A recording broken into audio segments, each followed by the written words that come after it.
This guy had 14 kids. No, I didn't want to be a stepmama.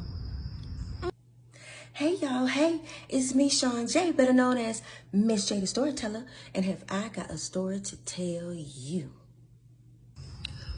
Okay, after I left my uncle's house, I went to go stay with my godmother. I call her my godmother. She's from Guyana. While I was living with her, she loved to party, she loved to hang out, she loved to introduce me to people. We loved to go sightseeing, seeing as how I wasn't from New York and she wasn't either, right?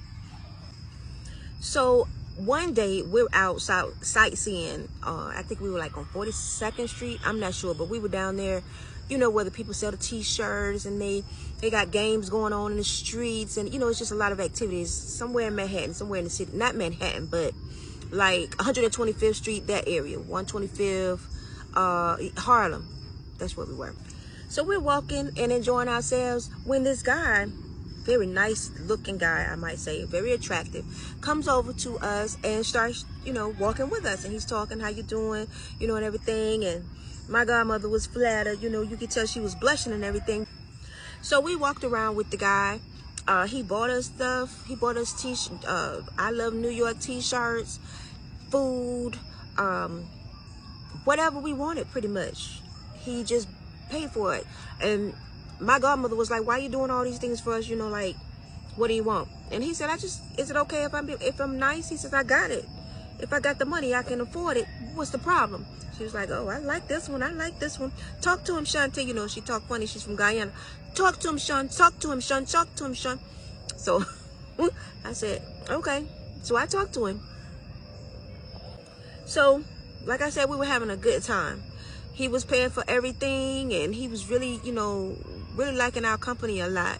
At the end of the evening, we all exchanged phone numbers and went our separate ways.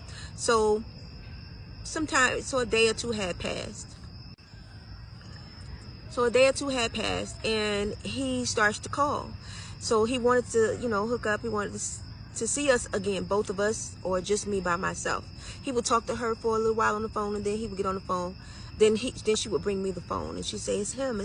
Talk to him, you know. So I talked to him and everything, and he always wanted, you know, to go out to dinner or do something nice like that, you know, for me. But I just really wasn't, there was something about him that I just didn't like. I don't know what it was. I guess it could have been the pushiness, because even though I told him, you know, not that particular day right there, you know, I was busy, you know, I had plans already. Seems like he felt some type of way. So after that, he starts to call consistently, you know, just constantly, just over and over and over and over and over again, you know, 3 and 4 times a day.